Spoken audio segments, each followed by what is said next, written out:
Okey, saya boleh mula ke? Ke belum? Silakan Ustaz. Okey, Silakan. Tak dah settle dah. Recording, FB live semua. Dah masuk dah. Alhamdulillah. Silakan Ustaz, silakan. okey, bismillah. Alhamdulillah, wassalatu wassalamu ala Rasulillah wa ala alihi wa sahbihi wa man walah. Asyhadu an la ilaha illallah wa asyhadu anna Muhammadan abduhu wa rasuluh. Qala rabbi shrah li sadri wa yassir li amri wahlul 'uqdatam min lisani yafqahu qawli. Um, okey, baik. Sekejap. Setting slide. Okey, bismillah. Apa khabar semua? Alhamdulillah kita jumpa lagi pada pagi ini seperti biasa. Untuk saya nantikanlah peluang untuk bertemu lagi dalam apa namanya liqa kecil kita ni, sebab saya rasa ini peluang apa ya, dia ada satu perangai orang yang dalam bidang akademik ni, dia macam nak menumpahkan mungkin bacaan dia, kajian dia, tapi biasanya tak jumpa tempat yang paling apa nama ni, dapat memuntahkan semua benda tu dengan secara puas hati lah kan. Dan saya rasa kelas kita ni alhamdulillah saya menikmati peluang ni dengan dapatlah jadikan tempat untuk saya mungkin meluahkan benda-benda yang mungkin tak tahu kat mana tempat yang paling sesuai untuk bincangkan secara ilmiah dan secara apa nama ni, secara terbuka dan bertenang-tenang. Dan saya teringat Puan Syida ada bagi soalan last week kan. Saya rasa kat sinilah kita jawab. Ya, Ustaz, Kalau silakan. itulah saya saya pun Alhamdulillah. lupa. Saya reply ringkas je kan. Ya, tak apa. Saya reply awal tu saya bagi tahu ada banyak red flag. Ada banyak red flag tu maksudnya ada banyaklah sebab untuk kita berhati-hati dengan cerita tersebut. Kena faham satu realiti yang itu adalah hakikat dunia sirah. Dunia sirah ni dia paling mencabar sekali adalah pada periwayatannya. Dan kadang-kadang kita syok cerita, faham maksudnya kita nak menghargai tokoh-tokoh besar dalam sirah, watak-watak yang kita cintai dan sanjungi dalam sirah, terutamanya Nabi sallallahu alaihi wasallam sendiri, sampai kita melanggar perkara yang sebenarnya mustahak lah, iaitu soal asal usul cerita dan riwayat itu sendiri. Dan supaya kita faham bila kita dengar orang cakap begitu, saya tahu mungkin puan-puan pun tahulah ramai ustaz-ustaz yang popular menceritakan kisah-kisah yang dengan naratif yang macam tu. Banyak juga kritikan yang diberikan kepada mereka. Tapi line saya yang first, saya nak jelaskan bahawa memang tempat sirah ni adalah tempat yang paling berpeluang untuk ramai orang tenggelam ataupun terbabas. So itu realiti dunia sirah sebab isu periwayatan. Sebab tu kadang-kadang ada orang agak keras dengan sirah, hanya ambil hadis yang sahih saja dan juga ayat daripada Al-Quran, dua sumber itu saja, dan dia tak menerima periwayatan sejarah yang lain. So sampai tahap begitulah sebab nak menghalang daripada benda ini berlaku. Tapi saya punya approach adalah tetap memberikan peluang untuk riwayat selain daripada hadis sahih dan juga Al-Quran untuk menjadi sumber cerita sirah, tapi tetap ada disiplin dia lah yang kena dipatuhi dan dijadikan panduan. So untuk kisah yang Puan Syida share tu, soalan daripada grup kita juga, saya semak dan saya dah jumpa dah riwayat dia. Dan so apa yang saya nak simpulkan ya, sebenarnya itu adalah hadis riwayat Ahmad, maksudnya dalam Musnad Ahmad. Cuma Musnad Imam Ahmad ni dia bukan dia adalah himpunan hadis yang dikumpulkan oleh Imam Ahmad ibn Hanbal, tapi dia terbuka untuk diberikan hukum kepada himpunan tersebut. Imam Ahmad pun bila dikumpulkan hadis-hadis dalam Musnad Ahmad, nama pun Musnad. Musnad itu pun dah memberikan satu gambaran yang ini adalah himpunan hadis yang dibawakan sanadnya, sila kaji, sila lihat kehujahan setiap hadis ini, sama ada nak terima ataupun nak tolak, sama ada makbul ataupun mardud. Dan saya mencari juga hukum-hukum yang ada, dan memang paling ringan pun saya jumpa orang memberikan hukum kepada hadis ni adalah dhaif yang berat lah, dhaif jiddan.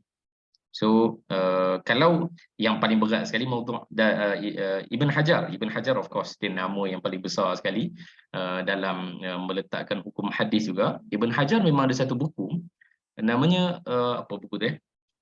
Qaulul Musaddid macam tu. Saya tak ingat nama buku tu. Ibn Hajar ni ada satu buku yang memang dia kritiks dan memberikan komen kepada hadis-hadis dalam Musnad Imam Ahmad, dan dalam memberikan hukum kepada hadis yang daripada video yang puan-puan share tu, Imam Ibn Hajar, Al-Hafiz Ibn Hajar sendiri memberikan hukum itu adalah hadis maudhu'. Maksudnya memang direka. So memang hadis yang palsu lah. So kalau ini antara saya bagi contoh umum macam mana nak berhadapan dengan riwayat-riwayat sirah dan sejarah ni. Kalau itu adalah riwayat yang daif. Daif tu maksudnya dia tidak mencapai taraf sahih saja. Dia bukan confirm itu hadis yang direka-reka macam maudhu'. Dan hadis daif itu pula adalah hadis yang tidak bertentangan dengan mana-mana asas syariat, tak bertentangan dengan mana-mana riwayat hadis yang sahih dan ayat Quran. So hadis maudhu', hadis daif itu biasanya ulama sirah akan ambil untuk dijadikan periwayatan. Okey. Tapi bila sebut tentang maudhu'at, apa lagi pilihan yang ada?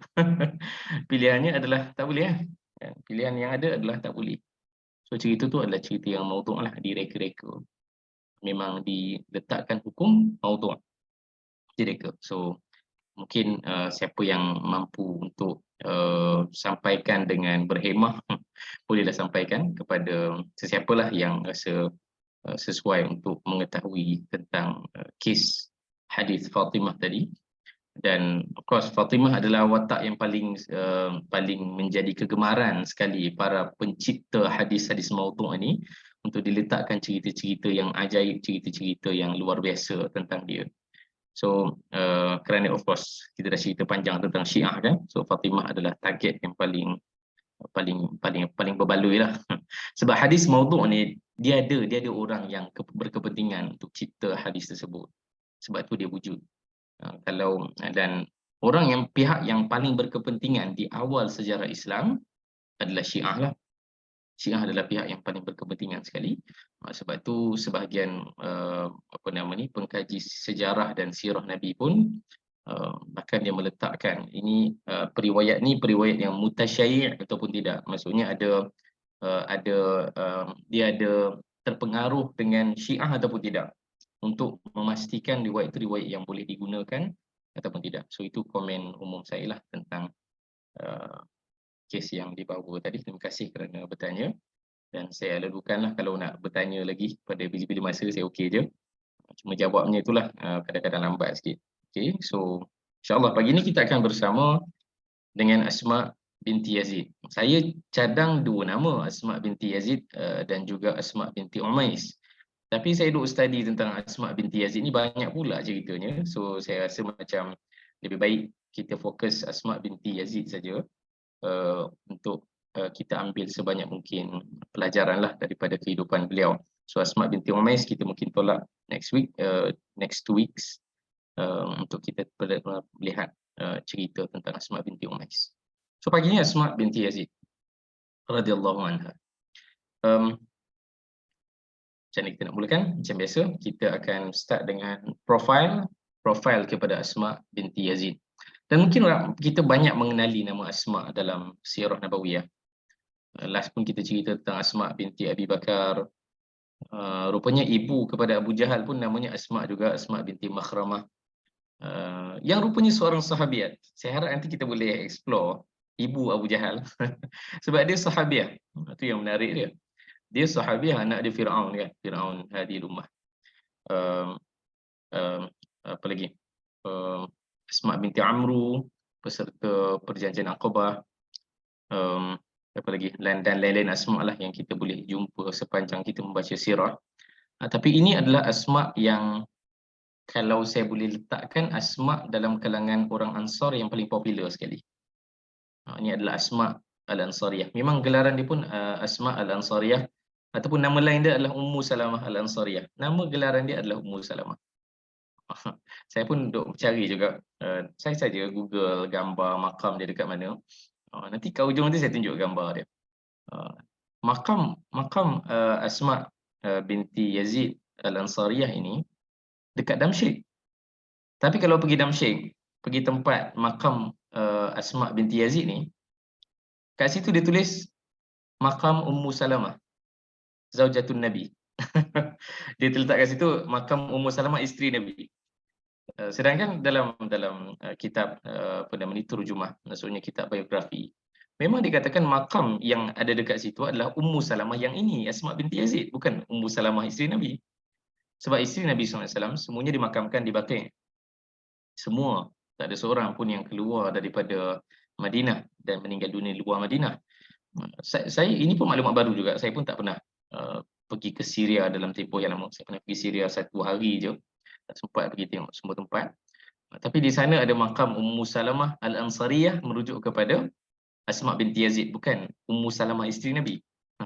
So gelaran lain dia adalah Ummu Salamah. Sebab tu bila saya mencari riwayat tentang Asma binti Yazid ni, antara cabarannya adalah sebab dia ada beberapa nama. Nama dia Ummu Salamah Al-Ansariyah. Nama dia juga apa nama? Fukaihah Al-Ansariyah. Apa lagi nama lain dia? Asma Al-Ansariyah. Dia ada beberapa nama sampai asalnya saya macam nak buat sikit-sikit. Saya akan jadikan 2 Asma pada pagi ni. Jadi kita fokus satu Asma sajalah sebab rupanya ada banyak cerita yang menarik tentang Asma binti Yazid. Dan beliau seorang Ansariyah, seorang daripada kalangan Ansar lah. Okay. Dan family dia, mungkin kita perkenalan sikit tentang family Asma. Banyak maklumat ni sebenarnya agak terhad maksudnya dia tidak begitu detail. Saya pun cuba mencari juga setiap satu nama ni, tapi apa yang saya jumpalah Yazid ibn Sakan, ini nama sahabat yang syahid dalam perang Uhud, adalah bapa kepada Asma binti Yazid. Yazid ibn Sakan. Dan Yazid ini adalah salah seorang yang stay, yang tinggal, yang berada di sekeliling Nabi sallallahu alaihi wasallam, dalam kalangan 9 ataupun 10 orang tu yang stay bersama Nabi ketika para sahabat semua dah lari meninggalkan medan kerana mereka mendengar cerita Nabi sallallahu alaihi wasallam telah mati dalam medan Uhud. Okay. So ini adalah salah seorang sahabat yang ada, Yazid ibn Sakan, dan dia memang syahid dalam perang Uhud kerana mempertahankan Nabi sallallahu alaihi wasallam. Adik-beradik dia, sama ada abang ataupun adik, ni masalah dalam bahasa Arab juga. Saya rasa bahasa Melayu ada kelebihan dekat sini. Bila sebut akhi ataupun ukhti dalam bahasa Arab, malang ni biasanya dia tak letakkan ini akhi kabir ke akhi saghir. So saya tak tahu apakah dia abang ataupun adik. Kecuali kalau kita cek tarikh kelahiran ke apa, baru kita tahu siapa yang lebih tua dan siapa yang lebih muda. Tapi itu pun bermasalah juga sebab dalam sirah mereka tidak begitu memberikan keutamaan kepada tarikh-tarikh kelahiran ni. So dalam bahasa Melayu kita namakan abang atau adik kan, ataupun kakak ataupun adik perempuan. Tapi dalam riwayat biasa disebut akh ataupun ukht, tapi tak dinyatakan akhus saghir ke akhul kabir kan. Tak tahu siapa, apakah dia abang ataupun adik. Amir ibn Yazid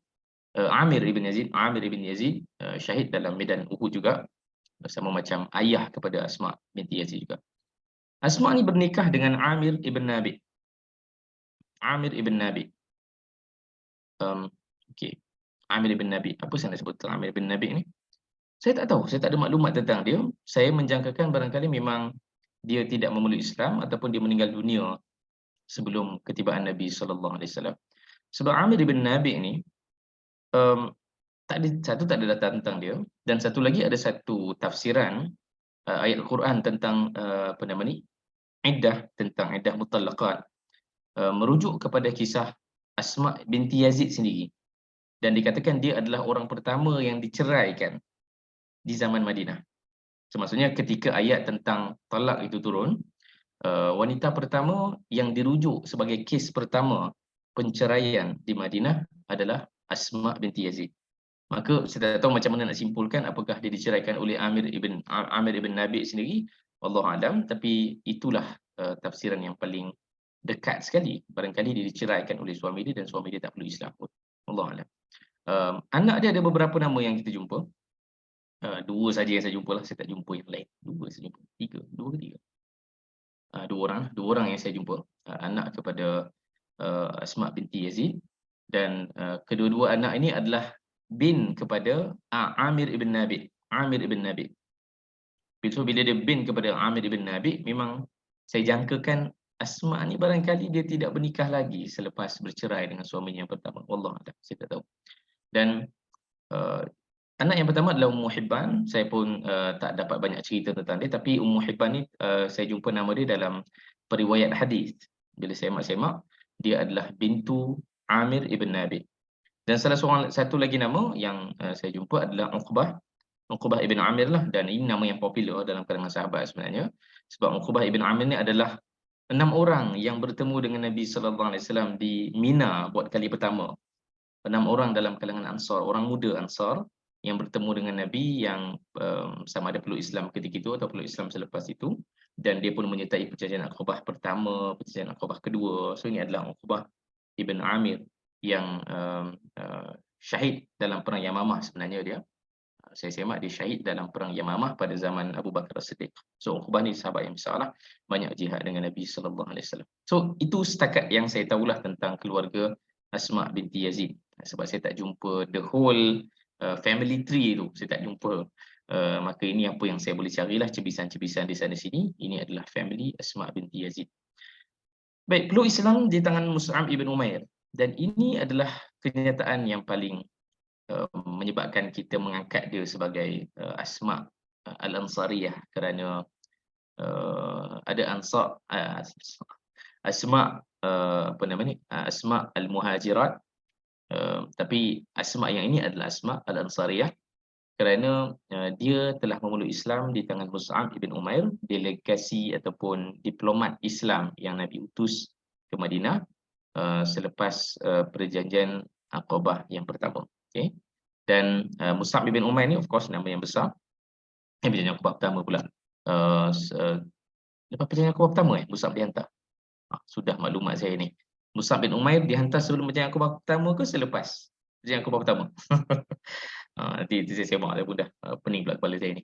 So Mus'ab bin Umair adalah orang yang Nabi hantarlah ke Madinah, dan di tangan Mus'ab lah Sa'ad ibn Zarah peluk Islam, Sa'ad ibn Mu'az peluk Islam, Usaid ibn Hudayr peluk Islam. Saya tengok komen mesti ada jawapan tu ni. Itu bukan Puan Azhar. Untuk Uqbah bin Amir. Uqbah bin Amir orang lain. Betul. Bukan. Itu Uqbah bin Nafi'. Silap saya. Itu Uqbah yang lain, bukan Uqbah yang pergi Mesir ni. Uqbah yang lain. Itu Uqbah ibn Nafi', nanti keturunan dia akan lahir, siapa nama tu? Allahu Akbar. Nama-nama besar yang pergi sampai ke utara Afrika, sampai ke Andalus. Itu Uqbah yang lain. Okay. So, saya buka komen. Tak apa. Okay. So yang terawal berbai'ah dengan Nabi. Ini statement ni saya ambil daripada Ibn Hajar. Dia kata Asma adalah antara yang terawal berbai'ah dengan Nabi. Maka kita jangka dia tidak terlibat dalam perjanjian Aqabah pertama dan kedua, Asma binti Yazid. Tapi kita yakin dia adalah tergolong dalam kalangan perempuan yang awal. Sebab yang sertai perjanjian Aqabah yang kedua adalah Nusaibah binti Ka'ab dan Asma binti Amru sebagai wakil kepada muslimat dalam kalangan Ansar. Asma binti Yazid tak join, tapi kita jangka dia peluk Islam awal kerana Mus'ab yang Islamkan dia, dan dia juga dinyatakan dalam apa nama ni, kitab Asadul Ghabah, dikatakan dia adalah orang terawal yang bai'ah dengan Nabi sallallahu alaihi wasallam. Okey.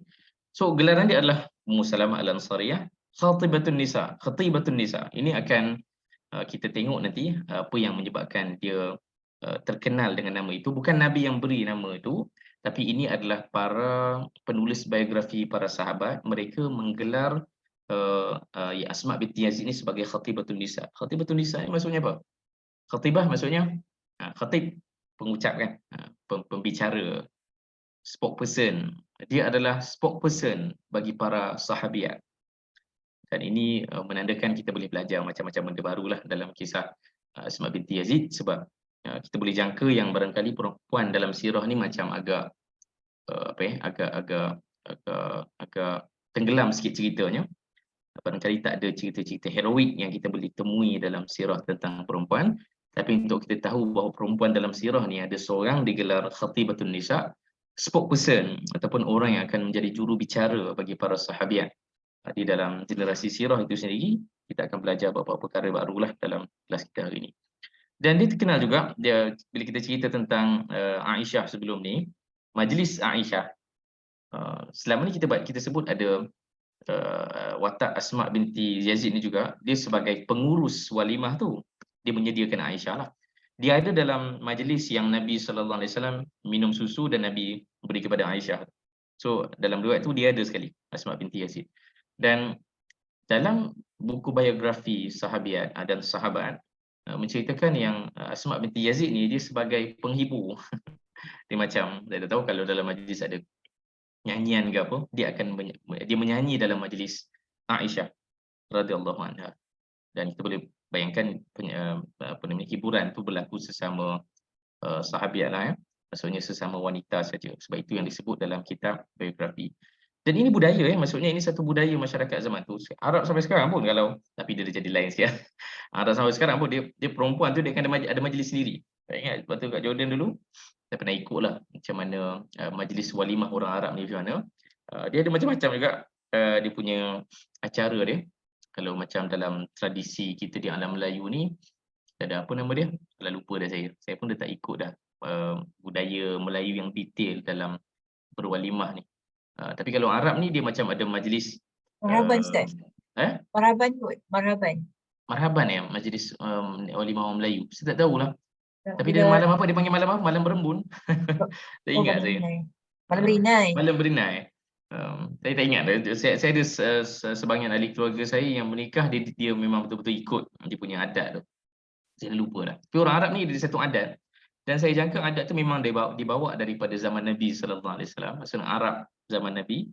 Iaitu majlis dia ada perempuan ni, dia ada majlis sendiri sesama perempuan. Dia macam bachelor's night ke apa, tak tahulah kan. So dia akan ada hiburan dia sendiri, dia ada tak tahulah menyanyi ke main-main ke. So Asma binti Yazid, peranan dia dalam majlis Aisyah seakan-akan macam itulah, dia menghiburkan Aisyah dan para sahabiat yang hadir dalam acara walimah Aisyah. Baik. Dan Nabi SAW tak komen, maksudnya Nabi SAW tak memberikan komen sama ada menggesa perkara itu diteruskan ataupun menghalang itu untuk dilakukan. So perkara-perkara harus ni, adat ni, sebab tu konsep dalam usul fiqh, al-adah muhakkamah. So adat ni dia kena follow syariat. So kalau syariat tak komen, then silakan, selagi mana tidak melanggar benda-benda batas-batas ni kan. Sebab tu buat walimah ni ataupun mana-mana acara adat, baik dalam budaya kita orang Melayu ataupun mana-mana adat pun, yang kita akan jumpa kat luar sana. Bila kita pergi ke Western punya adat pun ada style dia juga, Arab pun ada style masing-masing. Selagi benda itu tidak melanggar batas-batas syarak, silakanlah. Sebab kadang-kadang ada orang agak keras bila sebut tentang adat ni. Dan dalam konsep sunnah sendiri pun kita kena faham bagaimana Nabi SAW bila memberikan pelepasan kepada majlis khas para sahabiat ni, dia memberikan satu isyarat yang selagi benda itu tidak melanggar batas syarak, silakan. Itu perkara harus kan. Okay. Dan Asma binti Yazid menyertai banyak perang juga. Itu satu data yang menarik sebab para wanita memang terlibat dengan perang, tapi macam saya sebut biasa, dia tidak pergi ke medan, tapi dia akan berada di satu kawasan lain, akan menguruskan jenazah syuhada, akan berikan kelengkapan dan juga makan minum, saudara kemah yang lain. Dan Asma binti Yazid ni agak konsisten lah, daripada Khandaq, Khaybar pun join, Bai'atul Ridwan pun join. Bai'atul Ridwan ni insya-Allah satu peristiwa yang Nabi ni antara golongan yang dijamin syurga lah, peserta Bai'atul Ridwan. Perjanjian Hudaibiyah dia join, dan yang unik sekali adalah Yarmouk, medan Yarmouk pun dia join. Dan di situ nanti kita ada cerita ni. Nanti kita sampai slide ni, kita akan cerita tentang medan Yarmouk dan bagaimana peranan Asma binti Yazid. Dan Asma binti Yazid telah menetap berpindah ke Syam dan dimakamkan di Damsyik macam saya sebut tadi. So siapa yang pergi ke Damsyik tak tahulah macam mana keadaannya Dimashq hari ini, sesuai tak nak ziarah, nak melancong ke apa. Kalau jumpa makam Ummu Salamah dekat Damsyik, kena tahu itu Ummu Salamah yang lain tu. Walaupun dekat pintu tu tulis Ummu Salamah Zaujatul Rasul, itu Ummu Salamah yang lain. Sebab memang antara benda yang disepakati adalah isteri-isteri Nabi SAW semuanya dimakamkan di Baqi'. Dan Ummu Salamah Al-Ansariyah merujuk kepada ini, iaitu Asma binti Yazid, bukan Ummu Salamah isteri Nabi SAW. Baik. Okey, itu profil Asma binti Yazid. Jom macam biasa kita akan tengok riwayat demi riwayat untuk kita ambil pelajaran, insya-Allah. Okey. Komen apa ni? Lost dah saya. Memang kita memang sama-sama lost. Saya pun memang banyak kali lost bila sebut tentang nama sahabat ni. So nak kena saya lah nak kena biasakan lagi. Uqbah ibn Nafi' tu nama yang lain, bukan Uqbah ibn Amir. Okey. Apa ni? Bai'ah. So ini adalah hadis yang berkaitan dengan bai'ah. Kita tahu mungkin kita baca tentang bagaimana proses berbai'ah itu, kita tahu hadis ini bila Nabi sallallahu alaihi wasallam reply kepada para sahabiat yang bila mereka hampiri Nabi sallallahu alaihi wasallam untuk berbai'ah. Sebab bai'ah ni technically kena salam lah. Itu cara berbai'ah zaman tu. Okay. Zaman sekarang bai'ah dia caranya lain lah kan. Caranya kena keluar dokumen, ada hitam putih, ada binding apa benda, persetujuan, sign kan.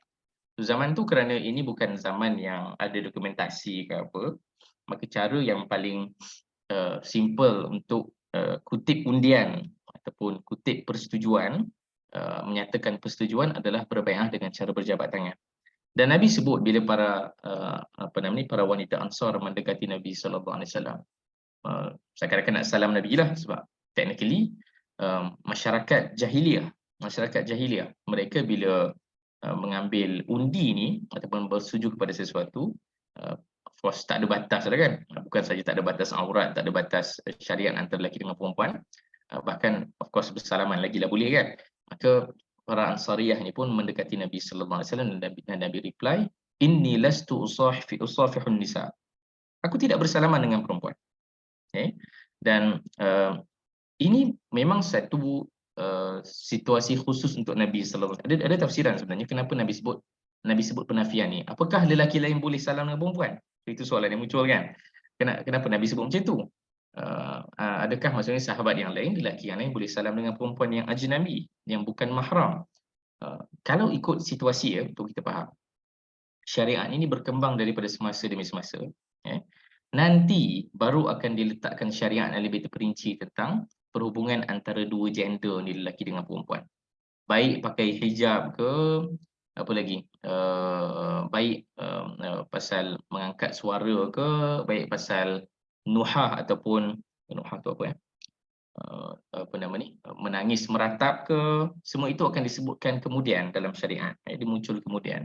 Tapi di zaman-zaman yang awal ni, of course, di zaman Mekah 13 tahun, yang paling mustahak adalah survival umat Islam itu sendiri dan juga survival akidah.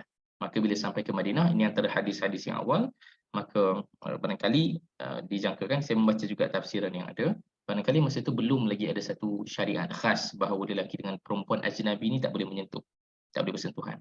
Maka ketika itu hanya khusus untuk Nabi sallallahu alaihi wasallam. Nabi tidak bersalaman dengan para wanita. Ya. Tapi poin terbesar dalam hadis ini adalah tentang bai'ah. Dan bai'ah ni, kalau ikut cerita bai'atun nisa masa Fathu Mekah ke, ataupun mana-mana peristiwa lain, para wanita bila berjanji dengan Nabi sallallahu alaihi wasallam, biasanya mereka tidak adalah satu majlis bersama dengan Nabi sallallahu alaihi wasallam. Cukup dengan mereka menyatakan keislaman. Okay. Tapi untuk berbai'ah dengan Nabi, sedangkan ini bukan peristiwa bai'ah, maksudnya hadis ini tidak diucapkan masa peristiwa bai'ah Aqabah pertama, bai'ah Aqabah kedua.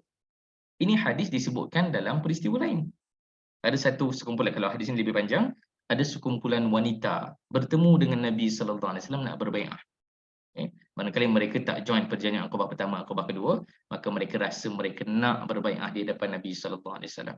Untuk kita bayangkan, ini satu approach yang sangat apa ya? Yang sangat lainlah daripada apa yang kita biasa baca tentang sirah. Sebab biasanya Nabi sallallahu alaihi wasallam bila ada acara barulah sahabat akan berbai'ah dengan Nabi.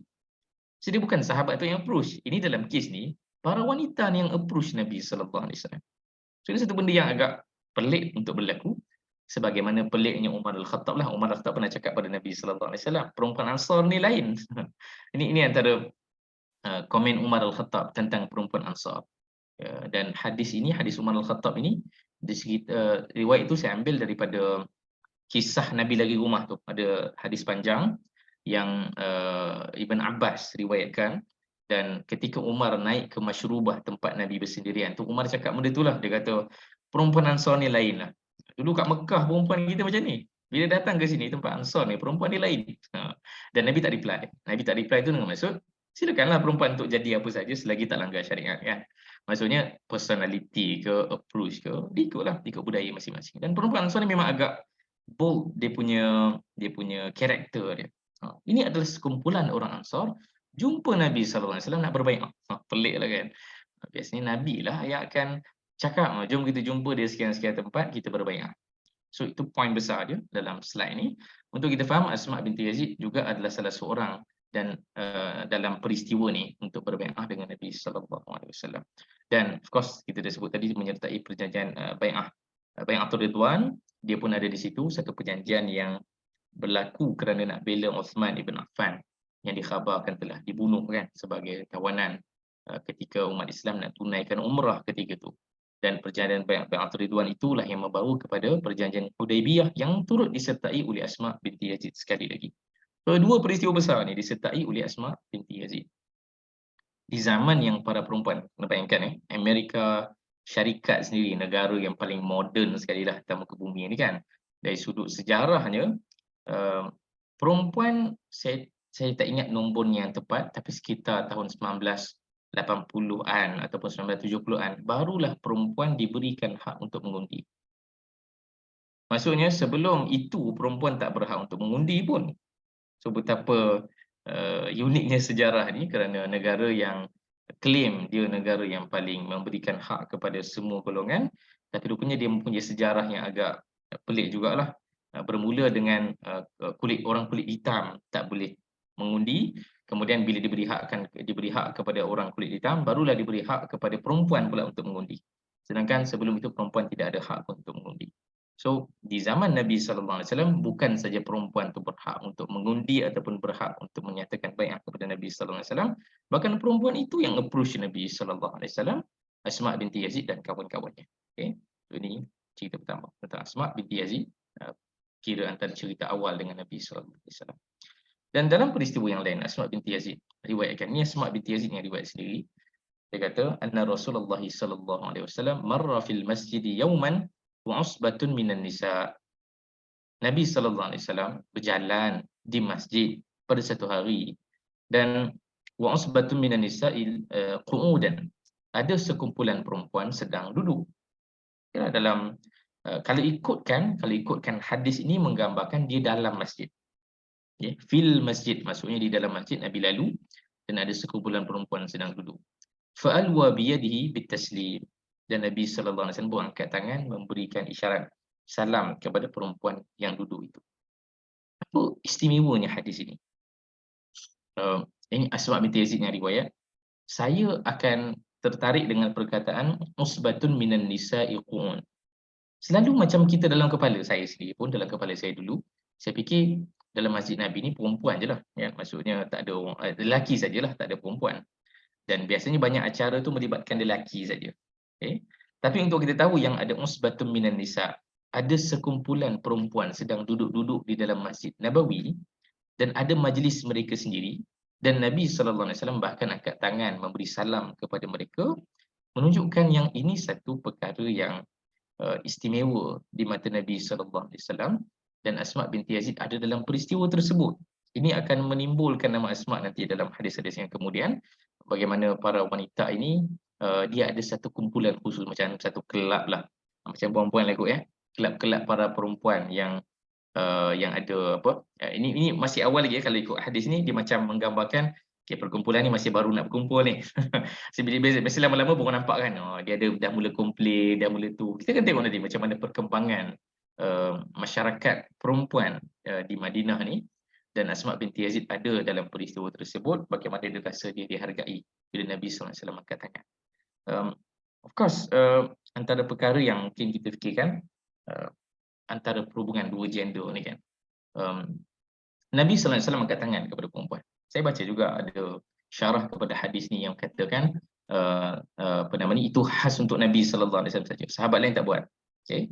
Tapi apa yang disimpulkan adalah dalam cerita ni tujuannya adalah bagaimana Nabi SAW nak memberikan jaminan kepada para wanita, silakan duduk ramai-ramai, silalah sembang-sembang. Sebab bila berkumpul ramai, bukan perempuan saja, lelaki pun sama. Dia akan menimbulkan, sebab dalam perkumpulan ni dia tak cerita specifically apakah mereka bincang tentang agama ke, ataupun mereka saja i'tikaf ke, ataupun mereka saja duduk-duduk. Janganlah kita bayangkan sahabat ni tak ada perasaan, tak ada kecenderungan untuk bersembang. Mereka pun manusia kan, dan banyak bukti je para sahabat dan sahabiat, lepas ni ada buktinya, para sahabat dan sahabiat dalam masjid, mereka ni bersembang-sembang. Bersembang maksudnya bersembang hal duniawi, benda-benda duniawi. Dan sembang duniawi dalam masjid, dia bukan benda yang salah per se, maksudnya dia bukanlah benda yang diharamkan, kecuali bila menjangkauilah, bila buat namimah ke ghibah ke, itu dia punya syarat dia. Dia bukannya maksudnya salah terus untuk sembang benda duniawi. Sembang pasal bisnes dekat masjid ke, sembang pasal pasal isu semasa kat masjid ke, silakanlah. Selagi mana dia tidak melanggar batas namimah ke ghibah ke, itu bermasalah. Okay? Maka dalam kes ini usbatun minan nisa, berkumpul yang kita pun tak tahu apa yang disembangkan, dan Nabi sallallahu alaihi wasallam angkat tangan sebagai satu isyarat bahawa Nabi menghormati ruang tersebut. Nabi tak masuk campur, Nabi tak kacau, dan Nabi juga tidak memberikan apa-apa arahan untuk bersurai ke apa. Silakan. Dan perkara ini akan terus berlaku di dalam banyak pertemuan, dan satu masa nanti Asma binti Yazid akan bertemu dengan Nabi sallallahu alaihi wasallam untuk menyampaikan apa dia punya resolusi pertemuan para sahabat ni. Kita tengok nanti insya-Allah. Okey. Dan adalah menarik untuk kita baca hadis-hadis begini, untuk kita lihat bagaimana posisi seorang perempuan di zaman sirah Nabawiyah. Sebab biasa kita baca hadis, biasa kita baca tentang hadis yang Nabi beri peringatan ke, Nabi mengajarkan sahabat ke, nampaknya macam lebih banyak dengan lelaki kan. Tapi kita lihat dalam hadis ini, walaupun menggunakan dhamir kum, ala ukhbirukum bi khiyarikum, nak tak aku cerita kepada kalian siapakah yang paling baik antara kalian, kum kat situ. Walaupun mereka kat situ biasanya difahami mereka yang lelaki, tapi bila Asma binti Yazid yang riwayat, bayangkan hadis ni saya cuba cari juga ada tak rawi lain. Ada, tapi perawi yang paling biasa dirujuk kepada hadis ini, dia panggil apa ya hadisnya? Ada apa nama istilah dia? Ada istilahnya dalam takhrij hadis. Apa nama dia, lupa dah. Madarus sanad ke apa. So hadis ini akan kembali kepada Asma binti Yazid. So maksudnya dalam ramai-ramai ada kat situ, Asma binti Yazid yang meriwayatkan hadis ini. Bila Nabi berikan isyarat, siapa kena tahu tentang orang yang terbaik di antara kalian? Dan Asma binti Yazid ada di situ. Bila Asma ada di situ, kita menjangkakan bukan Asma saja. Sebagaimana bila ada sahabat dekat dalam satu peristiwa yang Nabi menggunakan perkataan kum, kita tahu bukan sahabat itu seorang saja. Dia mesti ada ramai orang lain, dan Nabi memberikan peringatan ini baik kepada perempuan dan juga kepada lelaki. Dan Nabi menceritakan, mereka jawab, bala ya Rasulullah.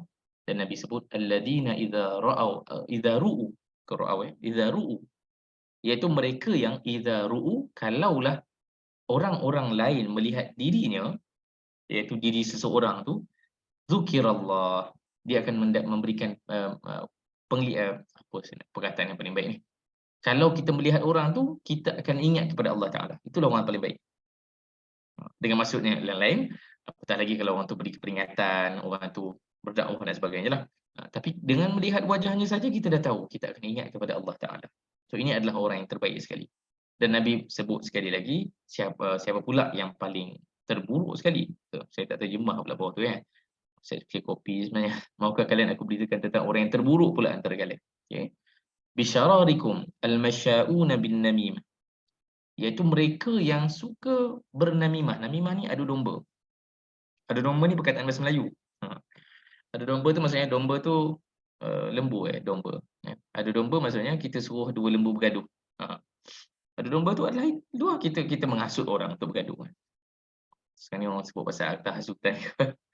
Benda tu benda yang sangat ikut sunnah. Maksudnya siapa yang suka sangat menimbulkan rasa tidak puas hati antara dua pihak ataupun menjadi batu-batu api, mereka inilah yang tergolong sebagai namimah, masya'una bin namimah. Dan itu adalah orang yang terburuk sekali antara kita. Alhamdulillah kalau kita ada sikap dan juga perbuatan begitu.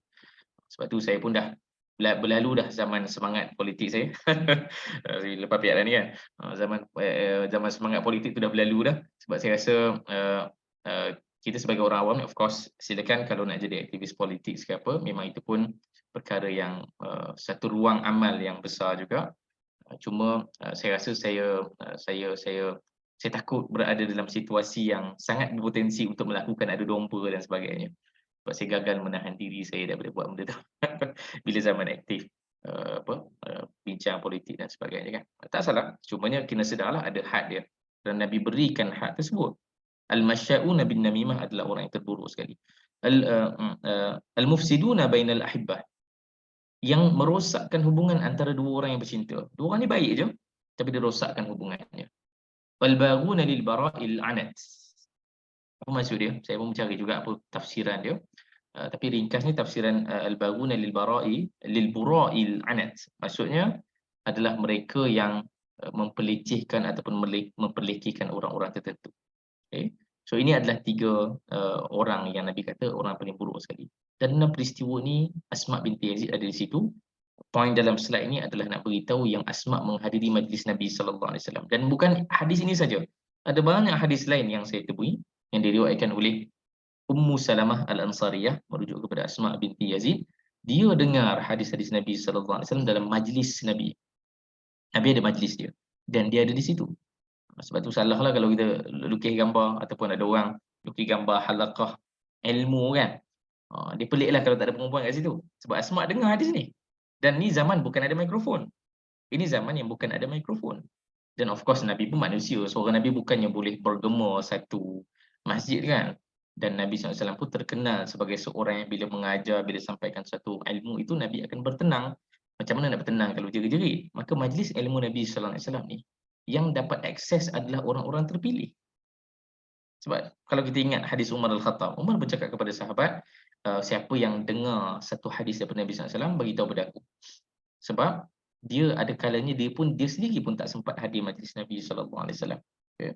Of course sebab bekerja dan sebagainya kan. So, Asma binti Yazid ada di situ menandakan dia adalah antara inner circle ilmu Nabi SAW. Okay. Hadir majlis Nabi SAW. Dalam masa yang sama, Nabi pun hadir majlis Asma. Ini satu fakta yang penting kita kena hargai tentang kisah Asma binti Yazid. Kita tak dengar cerita lain. Kalau kita tengok isteri-isteri Nabi sallallahu alaihi wasallam, isteri Nabi of course periwayat hadis yang agung, tapi kita kena tahu kenapa mereka meriwayat hadis, kerana mereka dekat dengan Nabi sallallahu alaihi wasallam, isteri. Tapi dalam kes Asma pun banyak hadis diriwayat kan? Dan untuk kita tahu Nabi datang majlis Asma, itu adalah satu cerita yang luar biasa lah. Asma riwayat sekali lagi, marra bina Rasulullah sallallahu alaihi wasallam wa nahnu fi niswatin. Sekali lagi, Nabi datang kepada kami. Marra bina tu maksudnya Nabi lalu sebenarnya. Nabi lalu, dan bila Nabi lalu tu Nabi berhenti. Marra bina. Dan nahnu fi niswatin. Kami berkumpulan. Kami ni sekelompok niswah, perempuan berkumpul. Fasallama alaina, dan Nabi pun memberikan salam kepada kami. Waqala, dan Nabi menyebutkan iyyakunna wa kufrul mun'amin. Ini hadis lain yang menceritakan tentang kejahatan isteri dalam rumah tangga yang Nabi berikan amaran.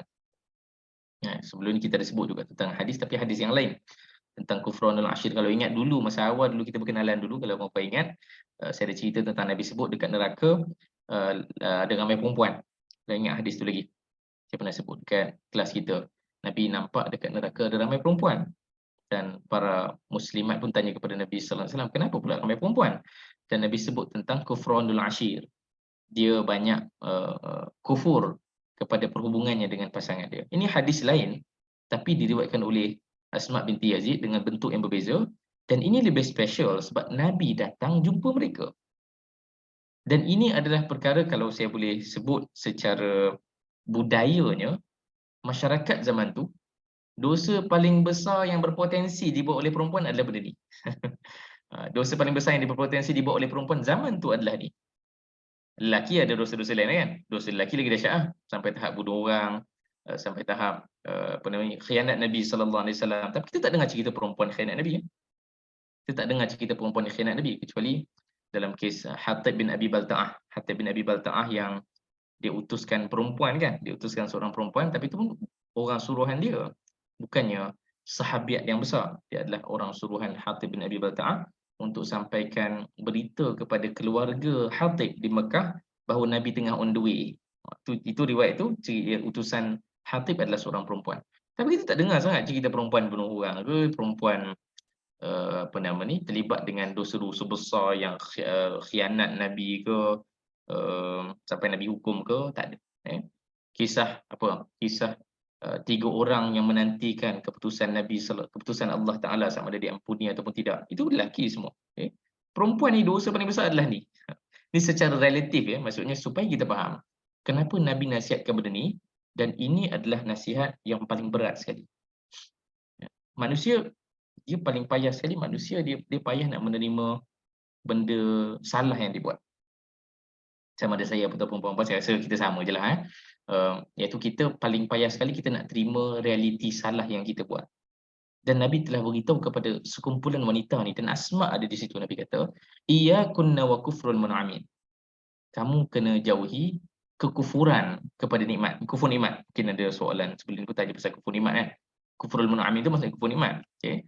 Dan sahabat tanya, "Faqulna, ya Rasulullah, wa ma kufrul mun'amin?" Kufur nikmat tu apa? Dan Nabi sebut, "La'alla ihdakunna an tatula aimataha baina abawaiha wa ta'annasa fayarzuquha Allah azza wa jal zawjan wa yarzuquha minhu malan wa waladan." Kamu lama bersama dengan ibu dan ayah kamu sampai kamu dah semakin tua, kemudian Allah berikan seorang suami dan suami itu adalah suami yang baik dan daripada suami itulah kamu direzekikan harta dan anak-anak.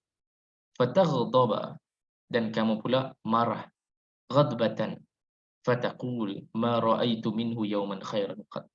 Dan kamu ada satu ketika kamu marah kepada suami kamu sampai kamu sebut, "Satu hari pun aku tak pernah nampak kamu ni berikan kebaikan kepada aku." So inilah yang dimaksudkan oleh Nabi sallallahu alaihi wasallam kufrul mun'amin. Kufur nikmat merujuk kepada kufrun al-ashir jugalah, iaitu isteri yang kufur kepada suaminya, kufur dengan maksud menafikan kebaikan pasangannya kepada dirinya. Untuk kita faham, saya takut kita terjemahkan terus kepada situasi hari ini supaya kita faham, zaman itu ini adalah dosa yang paling besar sekali berpotensi dilakukan oleh para wanita. Sebab para wanita zaman tu memang dia punya radius pergerakan dan aktiviti ni banyak dekat rumah. Beza dengan lelaki. So hari ni kalau Nabi lalu dekat majlis kita ni, dia akan bagi nasihat lain lah kot Sebab perempuan zaman sekarang dah buat benda lain dah banyak keluar rumah, dah banyak beraktiviti selain daripada dalam rumah tangga saja, supaya kita faham kenapa nasihat ini besar untuk mereka. Dia macam anak kita lah kan. Anak kita ni yang tak buat dosa-dosa dahsyat lagi. Kita kadang-kadang benda kecil pun kita akan, bukanlah kita cakap benda tak payah marah, tapi kita akan fokus pada benda yang berpotensi jahat dia lakukan. Contoh anak, saya sekarang buat apa paling jahat. Kita marah sangat anak kita tak tidur malam lewat. Mengamuk sebab anak tak tidur-tidur, main je. Padahal benda tu bukanlah dosa yang dahsyat pun. Tapi untuk konteks anak tu, itu kira dosa yang dahsyat. So untuk kita faham nasihat Nabi itu kenapa. Sebab itu adalah dosa paling besar yang berpotensi dilakukan oleh perempuan pada zaman tu. Supaya kita faham, ada banyak benda lagi yang salah. Cuma Nabi fokus kepada itu kerana ini dosa paling besar yang berpotensi dilakukan oleh perempuan pada zaman itu. Apa poin dalam peristiwa ni? Nabi bercakap dalam satu perkumpulan Asma binti Yazid. Dan ini menandakan Nabi tahu siapa yang ada di hadapan Nabi sallallahu alaihi wasallam, dan para wanita ini adalah seakan-akan ambassador lah kepada para wanita. Dan memang yang paling baik sekali, benda-benda yang sensitif ni kena bagi pada orang-orang yang khas. Dia hanya orang-orang yang betul-betul trusted, mampu menyampaikan nasihat paling berat dengan cara paling baik sekali. Sebab ada nasihat kita pada orang kan, kadang-kadang nasihat kita tu betul, tapi sebab dia keluar daripada mulut kita. So orang akan ada satu orang akan segera react bahawa kau siapa, ataupun orang akan segera react secara negatif kepada nasihat kita tu kerana dia keluar daripada mulut kita. Sedangkan nasihat tu betul. So of course Nabi SAW seorang Rasul, dan of course sahabiat bukanlah jahat macam kita, maksudnya bukanlah mereka tu payah nak terima kebenaran macam kita. Cumanya Nabi SAW nak mengajarkan kita bahawa ada nasihat-nasihat betul dan penting sebegini kena disalurkan dengan cara yang paling baik sekali supaya orang dapat terima nasihat tersebut. Sebab susah sebenarnya nak bagi tahu orang yang kau buat dosa ni. Dosa ni dosa yang paling besar yang kau berpotensi untuk buat. Iaitu kau kufur kepada suamimu. Dan ini adalah perkumpulan wakil-wakil para wanita, para sahabiat. Dan mereka ni lah nanti akan didik sahabat yang lain, sahabiat yang lain.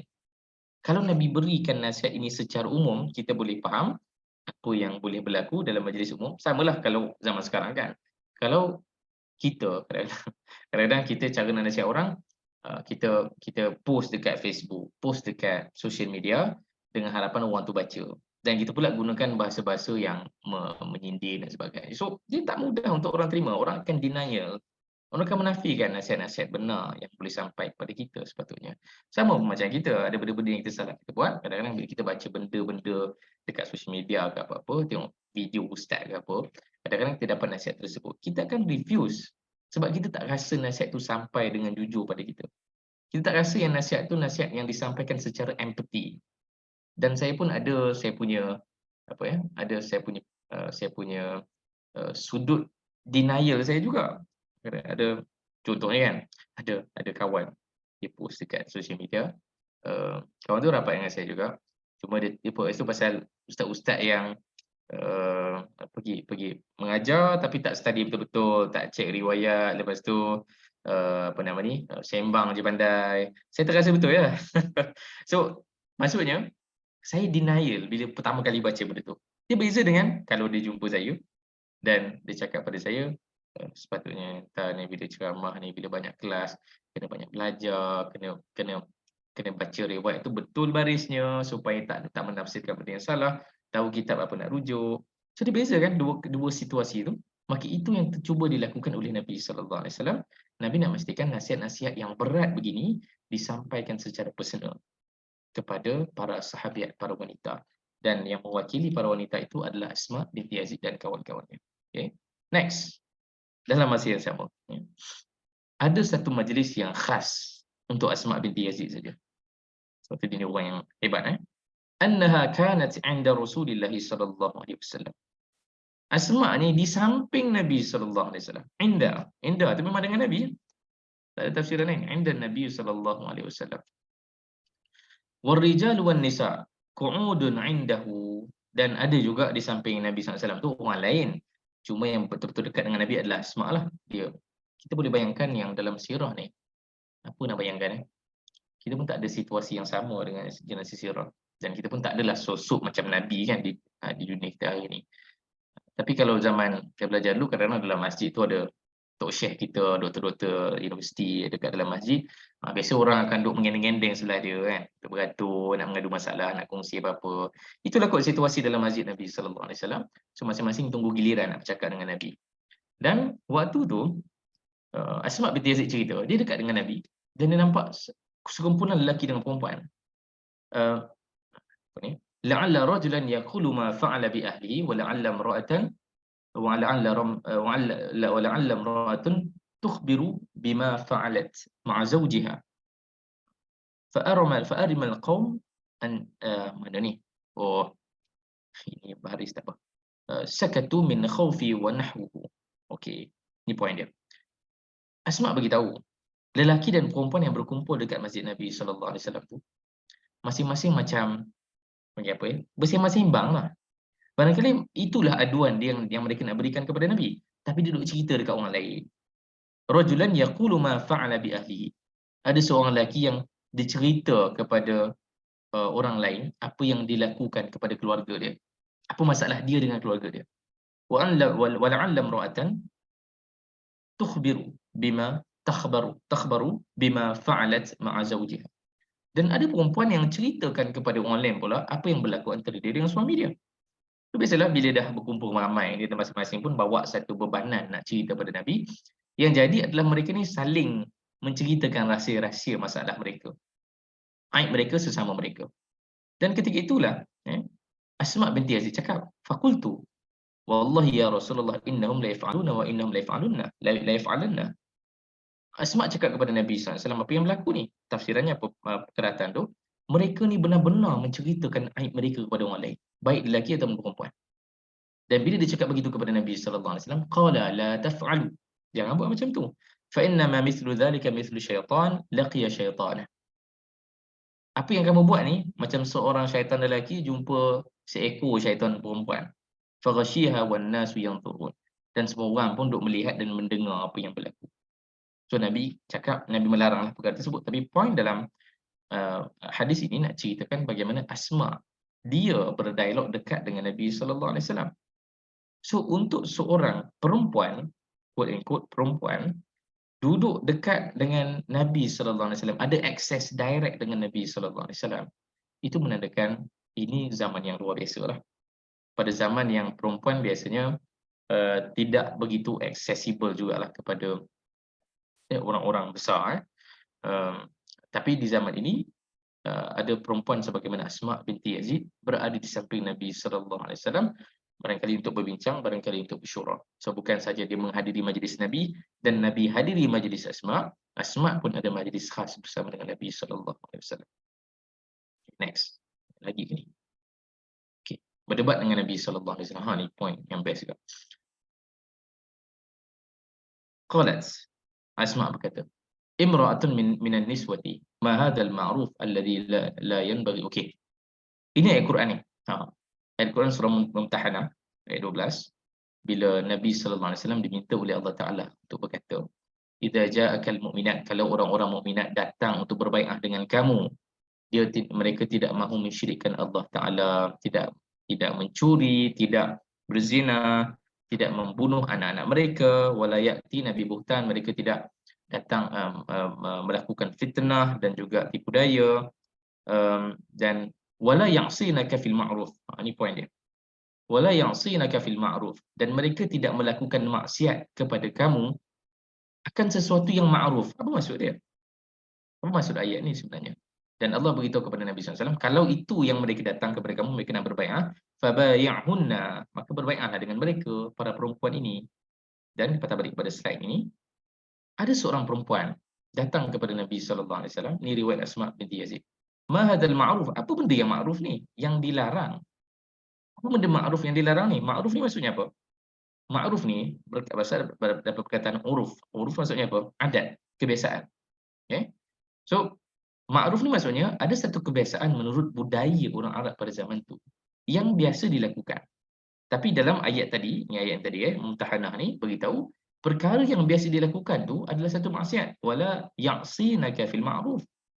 Jangan kamu melakukan maksiat atas benda-benda yang biasa kamu lakukan. Dan so ada seorang sahabiat ni lah jumpa Nabi sallallahu alaihi wasallam, tanya, apa benda maksiat pada benda yang ma'ruf ni? Dan Nabi kata, la tunhin. Jangan kamu, tunhin maksudnya meratap.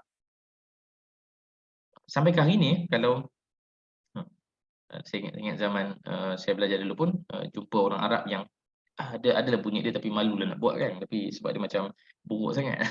Dia ada cara dia meratap tu macam gerak-gerak ke pipi apa tu, dia menjerit lah macam tu kan. So, meratap dengan cara yang khas sikit lah. Dia bukan meratap yang menangis kan. Dia meratap yang memang bising kan. Wala tunhin, Nabi sebut. Maksudnya jangan kamu meratap. Qultu.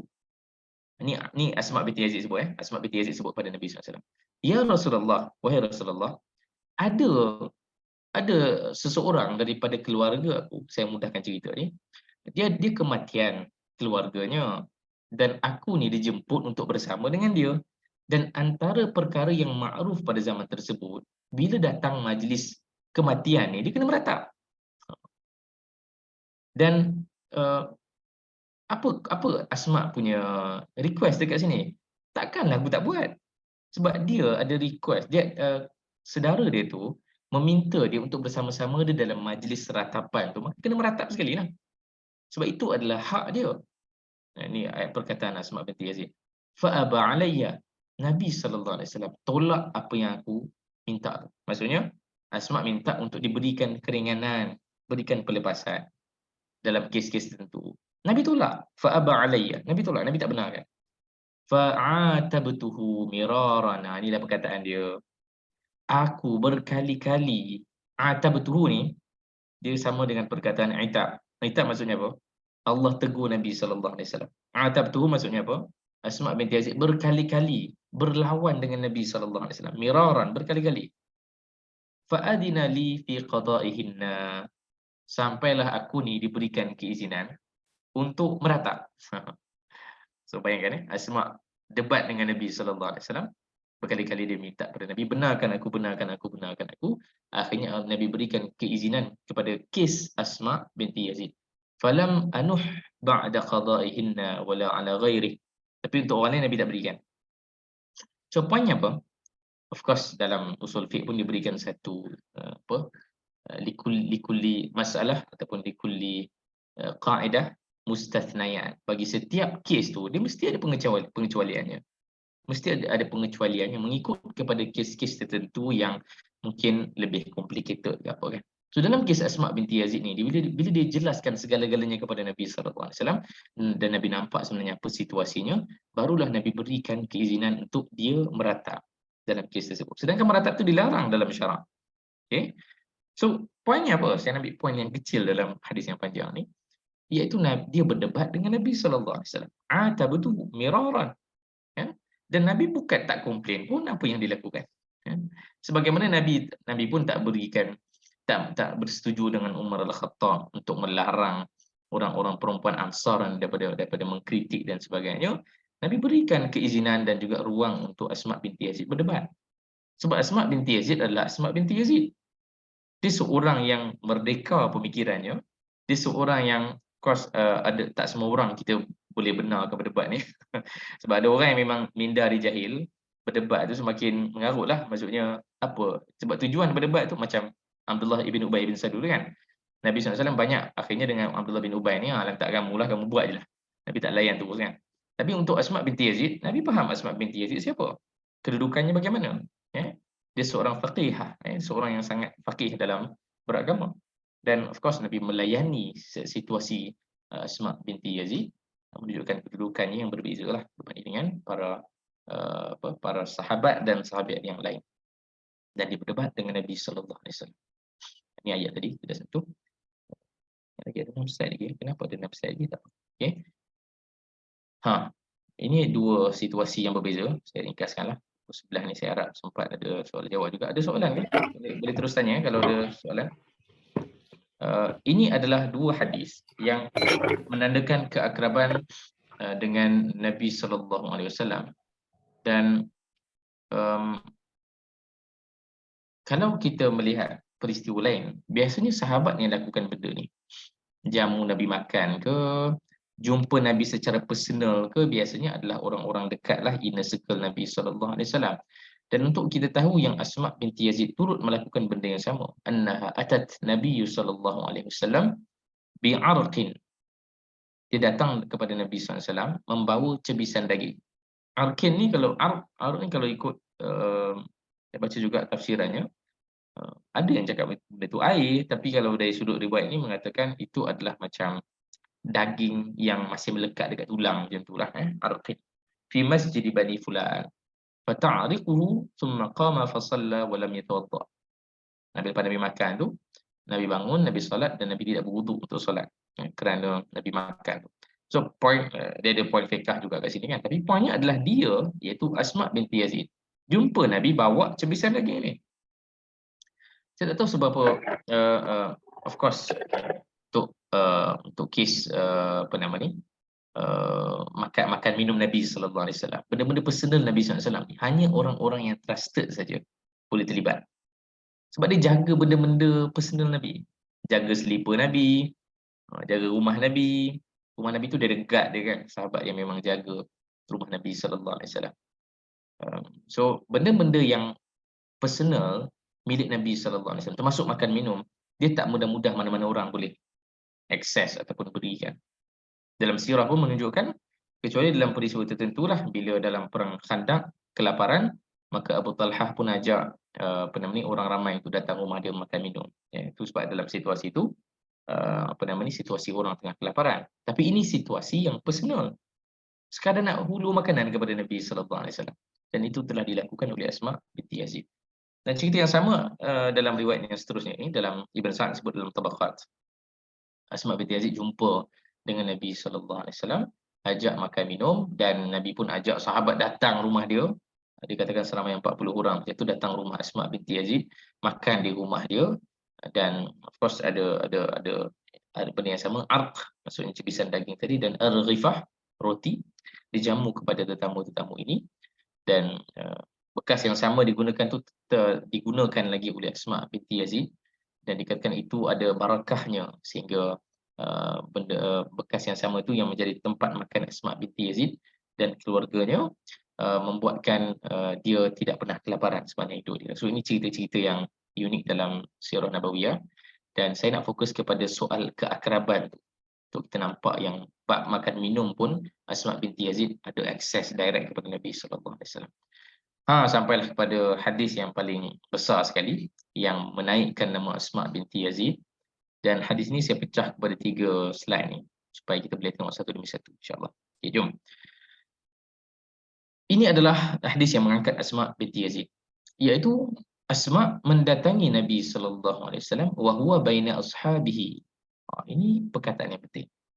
Nabi ketika itu sedang bersama dengan para sahabat dalam majlis mereka, sama ada sembang-sembang ke majlis ilmu ke apa, tapi Nabi sedang berada dengan para sahabat. Okay. Nabi bersama dengan para sahabat yang lain.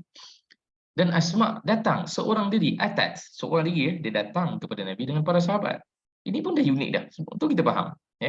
Di zaman yang perempuan tu, kita sangat kenali perempuan tu agak terasing daripada masyarakat. Tiba-tiba dia berani datang seorang diri kepada Nabi sallallahu alaihi wasallam dan membawa mesej yang sangat besar ni, menandakan betapa banyak yang kita boleh belajar daripada hadis ini. Tengah tengok nanti. Dia jumpa dengan Nabi sallallahu alaihi wasallam bersama dengan para sahabat yang lain masa tu. Bi abi anta wa ummi ya Rasulullah, ana wafidatun nisa ilaik. Ya Rasulullah, aku ini adalah delegasi para wanita kepada kamu. So ni permulaan dia pun permulaan ni dah berani kan, satu standard tinggi yang telah diletakkan oleh Asma binti Yazid. Mungkin dalam kalangan perempuan pun ada yang akan jadi apa nama ni, pemimpin negara ke satu masa nanti ataupun sudah jadi apa, jadi YB ke apa. Ini antara watak yang sangat kita boleh belajar banyak daripada dia tentang bukan semata-mata supaya kita ni empowered, tapi supaya kita belajar apa hadnya. Sebab kadang-kadang bila kita di luar sana, of course kita dah mula terdedah dengan masyarakat, terdedah kepada satu situasi yang kita ni menjadi public figure. Kadang-kadang kita pun tak dapat nak tahu apa hadnya, aku ni boleh pergi sejauh mana, apa had yang syarak letakkan. Sedangkan kita dah pergi jauh tu kan. Dan ini adalah Asma binti Yazid berakhlak dengan Nabi sallallahu alaihi wasallam, dalam masa yang sama menyatakan dengan jelas, dengan direct, tak sembunyi apa isi hati dia, kerana benda yang terang benderang kena bagi tahu. Dan itu yang telah dilakukan oleh Asma binti Yazid. Ana wafidatun nisa'i ilaik. Aku ni delegasi para wanita kepada kamu. Menandakan situasi Asma binti Yazid ni adalah situasi yang situasi yang serius. Nabi sallallahu alaihi wasallam bila dengar perkataan wafidatun nisa ni, ini menandakan satu aduan yang secara kolektif dikumpulkan oleh Asma binti Yazid. Innallaha ba'atsaka bil haq, ba'atsaka ila ar-rijali wan nisa. Insya-Allah daripada perkataan, Allah telah mengutuskanmu kepada lelaki dan perempuan. Kafatan, semuanya. Fa amanna bika, dan kami beriman kepada kamu. Ini keratan yang pertama. Okay. Keratan yang pertama ni dia dia bermula dengan satu petanda bahawa Asma sangat serius kali ini bertemu dengan Nabi sallallahu alaihi wasallam, ada hajat yang sangat besar kerana dia membawa suara kolektif para wanita, para sahabat. Dalam masa yang sama, dia menjelaskan juga kenapa dia menjadi wakil perempuan, kerana Nabi sallallahu alaihi wasallam kan diutuskan untuk lelaki dan perempuan. Dan dia memberikan gambaran apa komplain yang akan dibawa oleh Asma binti Yazid. Kafatan fa'amanna bika, dan perkataan ini perkataan yang penting juga untuk faham. Asma bukan komplain kerana dia tak beriman. Dan para sahabat di belakang yang dia wakili itu bukan kerana mereka tidak beriman kepada Nabi sallallahu alaihi wasallam, tidak sedikit pun keimanan mereka tercela atas kritikan tersebut. Dan ini memberikan satu sudut yang penting baik untuk lelaki atau perempuan. Kadang-kadang kita terlupa untuk membezakan antara mengkritik dengan apa satu perkataan lagi yang substitute kepada mengkritik. Sebab orang susah nak menerima kritikan sebab kita rasa yang orang tu benci kita. baik situasi personal kita dengan pasangan ke, dengan anak-anak ke, dengan mak ayah ke, sama je lah. Anak-anak payah nak dengar terima teguran mak ayah, suami payah dengar teguran isteri, antara kawan pun payah dengar teguran. Apatah lagi seorang ahli politik kepada orang-orang yang mungkin di seberang pihak lawan ke, ataupun orang-orang yang mengikuti diri dia pun, kadang-kadang kritikan tu dianggap sebagai kebencian kepada diri dia.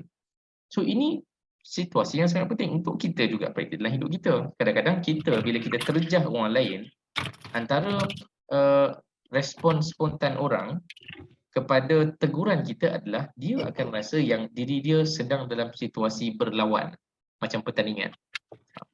Dalam sesi kalau perempuan perasan ada seminar kecil yang saya duk bagi bulan lepas tentang sweetnya Nabi SAW.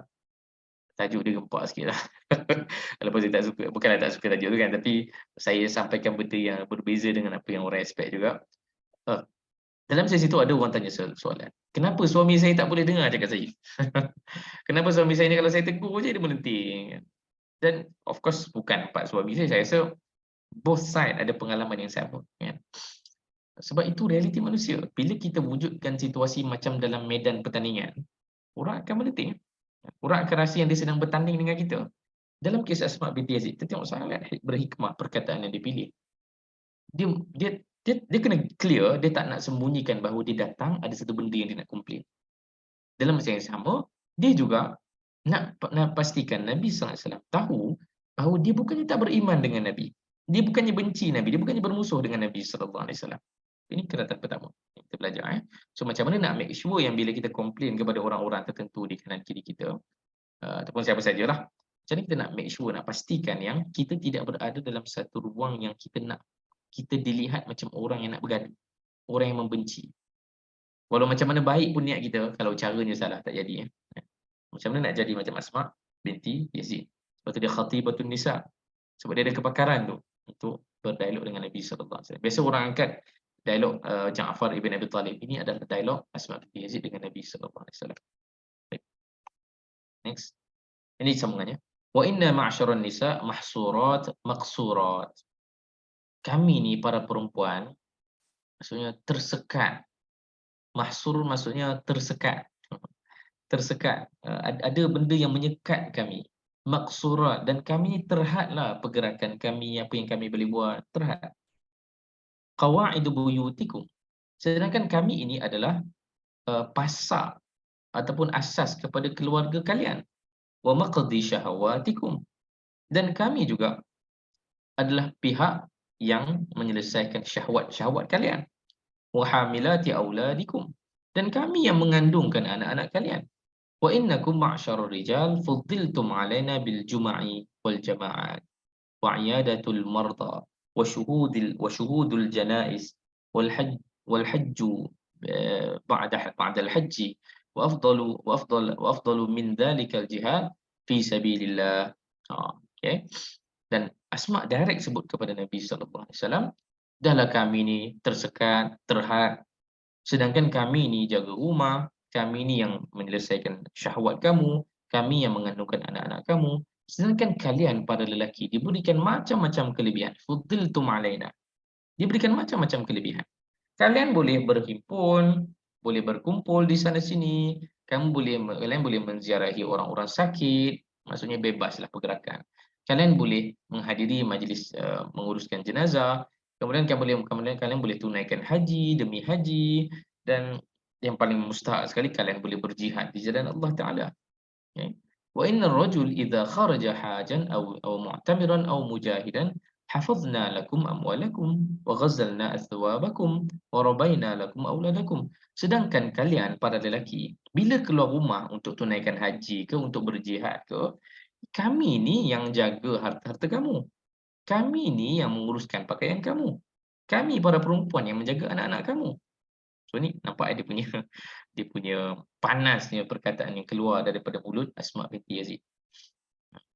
Afama nusyarikukum fi hadzal ajri wal khairi? Adakah kami ni berkongsi kebaikan dan ganjaran daripada apa yang kalian para lelaki lakukan? Jadi banyak impact ataupun sudut yang kita boleh tengok dengan dialog Asma binti Yazid ni. Saya tahu yang terfikir di kepala kita juga adalah soal lelaki dan perempuan, dua gender yang semakin complicated di zaman moden ni. Dan saya pun antara benda-benda yang saya cari dan recently, maksudnya banyak juga bacaan-bacaan yang saya cuba panjangkan adalah soal gender ni di zaman moden ni. Ada satu buku yang kalau siapa yang tengok apa yang saya share, ada satu buku yang saya tengah baca, The Boy Crisis. Satu tajuk yang sangat best, satu buku yang banyak menceritakan tentang masalah lelaki. Selalu menceritakan masalah perempuan. Buku cerita tentang masalah lelaki. Kenapa lelaki jadi begitu? Dan kita di zaman yang begini, zaman yang ada isu gender, maka apa yang disebut oleh Asma ni, kalau kita renung dari sudut tu, kita akan nampak bahawa persoalan gender ni adalah benda yang memang sejak daripada awal lagi berlaku dan kita perlu admit, kita perlu faham apa yang berlaku. Kita perlu faham realiti kita. Kita tak boleh, contoh kan kalau kita sebut tentang sirah, kita tak boleh nak ambil cerita dalam sirah terus translate ke zaman moden ni sebab zaman dah berbeza. Kan? Para perempuan, para isteri bekerja. Bahkan para isteri pun lebih pandai daripada suami. Kan? Kalau zaman sekolah dulu, top 10 tu perempuan belaka lah. Isteri perempuan kan. Yang lelaki ni ya Allah kan, payahnya nak dapat nombor-nombor yang atas. Tapi ada isunya, ada benda kat belakang tu yang berlaku yang menyebabkan lelaki begitu. Dan of course akan translate juga kepada gaji. Isi rumah. Perempuan lagi lebih gaji lebih terjamin, kerjaya lebih terjamin. So lelaki pula yang terhege-hege nak kena, dan dia akan menjangkit kepada isu perempuan tak jumpa lelaki yang sesuai untuk dikahwini kerana lelaki semua gaji lebih rendah. Semua lelaki dari sudut status sosial lebih rendah daripada perempuan. So isu hari ni, complicatednya isu hari ni, kita kena tengok hadis yang diucapkan oleh Asma binti Yazid tu dengan teropong hari ni. Tu kita terbuka bertanyakan soalan ni.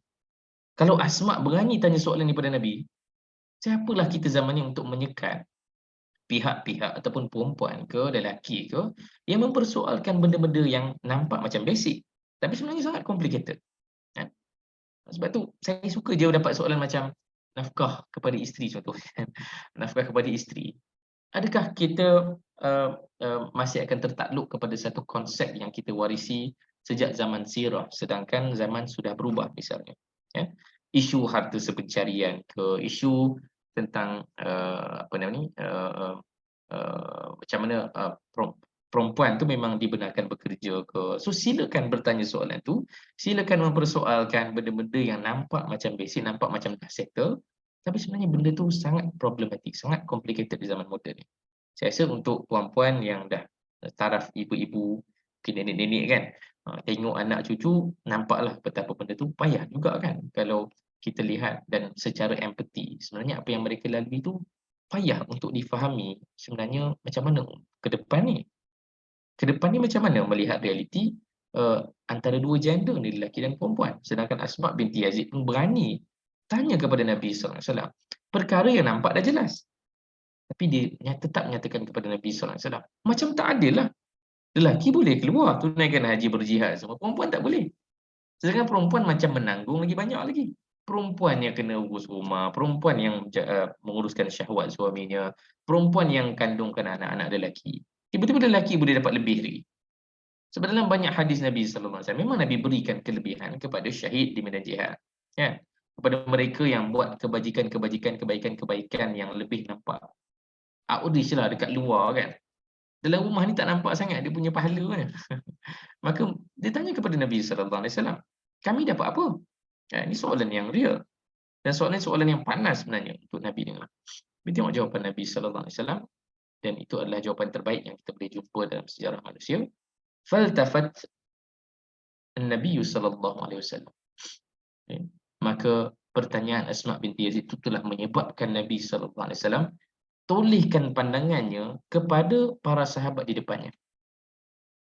Biwajhi kulli, maksudnya apa? Dia nak pastikan, ya, dia kita kadang bila cakap dengan orang kan, bila tengok separuh-separuh ataupun jeling je, nampak macam tak serius kan. Dalam hadis ni beritahu apa? Biwajhihi kulli. Keseluruhan wajah Nabi itu dipalingkan kepada para sahabat. Seakan nak beritahu apa? Asma beritahu kepada aku dan aku nak beritahu kepada kalian. Ini bukan aduan Asma kepada aku saja. Ini aduan Asma kepada kita semua para lelaki. Hal sami'tum maqalah imra'atu qad ahsana min masailiha ilatiha fi amri diniha min hadi.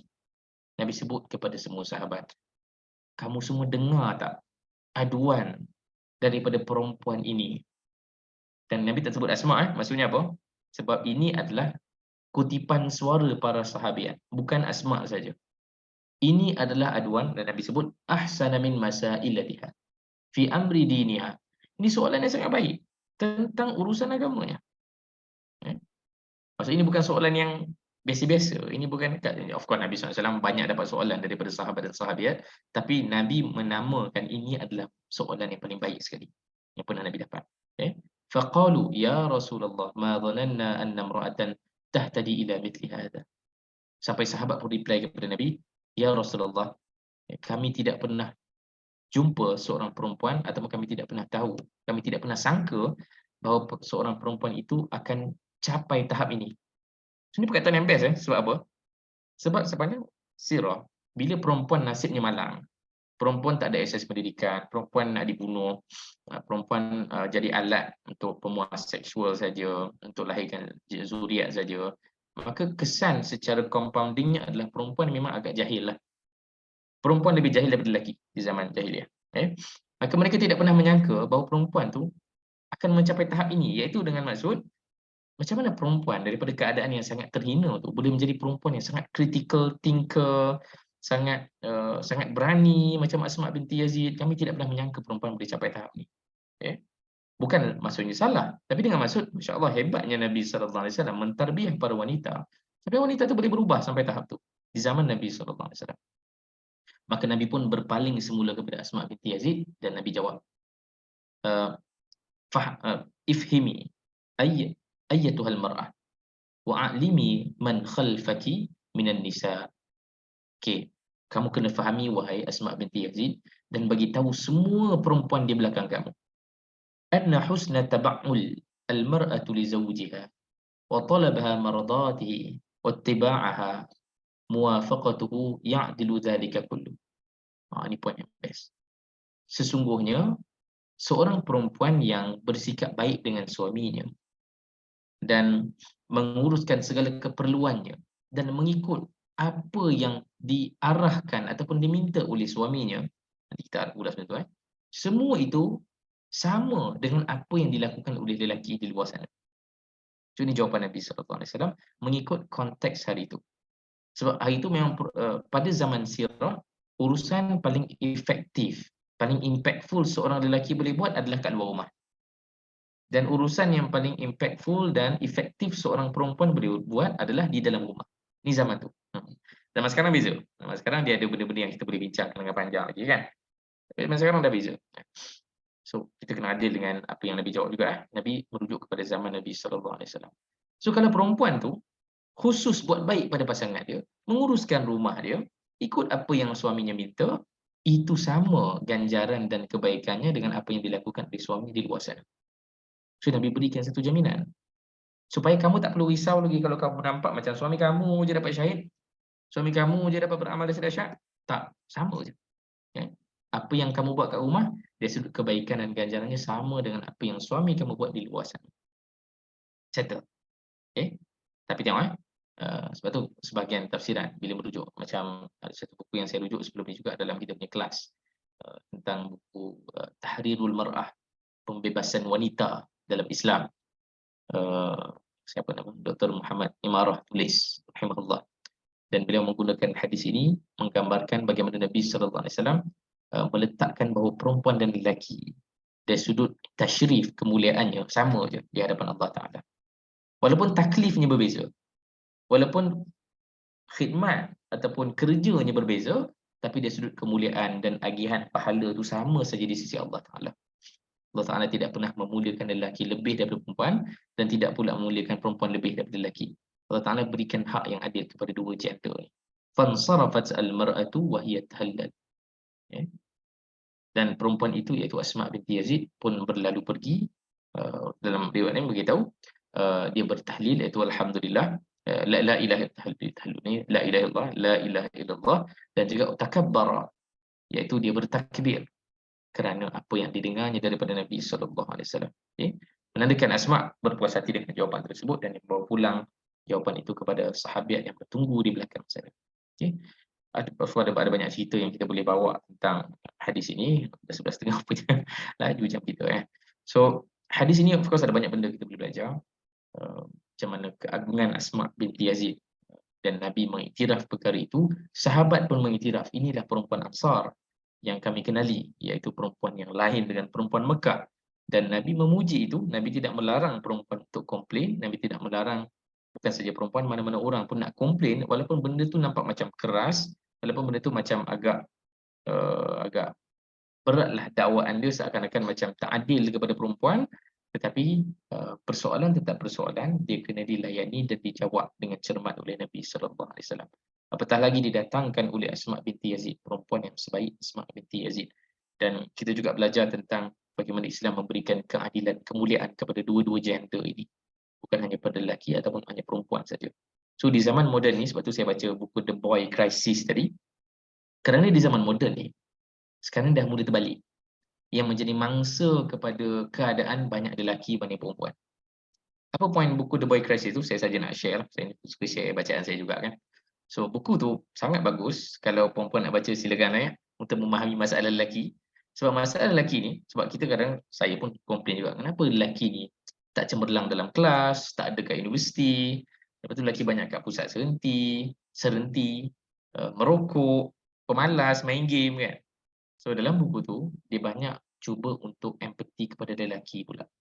Kalau satu ketika dulu perempuan, masalah perempuan diselesaikan dengan dibela dan wujudnya gerakan-gerakan feminism dan women empowerment, di zaman yang lelaki banyak menjadi mangsa ini, oleh fasiliti yang ada, oleh pendidikan yang ada, oleh peluang yang ada, maka lebih baik kita berempati kepada lelaki dan memberikan peluang untuk lelaki pula diselamatkan.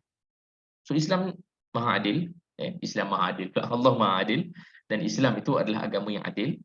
Maka buku itu sangat bagus sebab dia pun memberikan perspektif yang lain, sebab anak saya semua lelaki, dan melihat kepada situasi saya pun, saya kena memahami krisis saya sendiri sebagai seorang lelaki, dan perempuan pun pasti boleh memahami suami masing-masing dan anak-anak, kenapa anakku jadi macam ni, anak perempuan macam ni kan. Di zaman moden ni kalau tanya pada kita kan, kalau zaman jahiliah mereka tak nak anak perempuan. Di zaman moden ni kalaulah kita boleh tanya diri kita, entah kita lebih nak anak perempuan berbanding anak lelaki.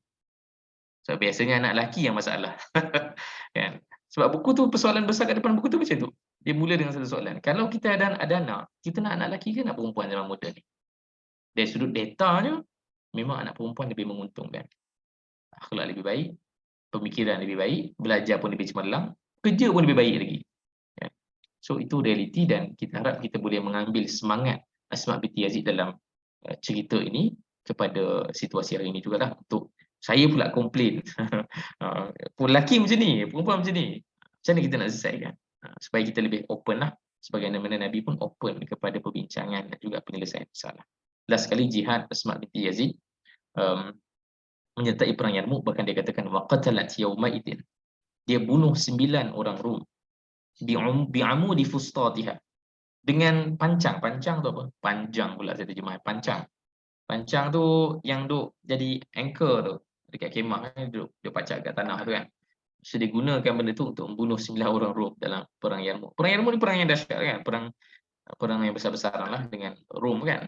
Kalau perang Mu'tah tu lain, perang Mu'tah tu dia menentang Rom juga, tapi dia menentang Arab, iaitu Arab Ghassan yang merupakan Arab yang berdaulatkan Rom.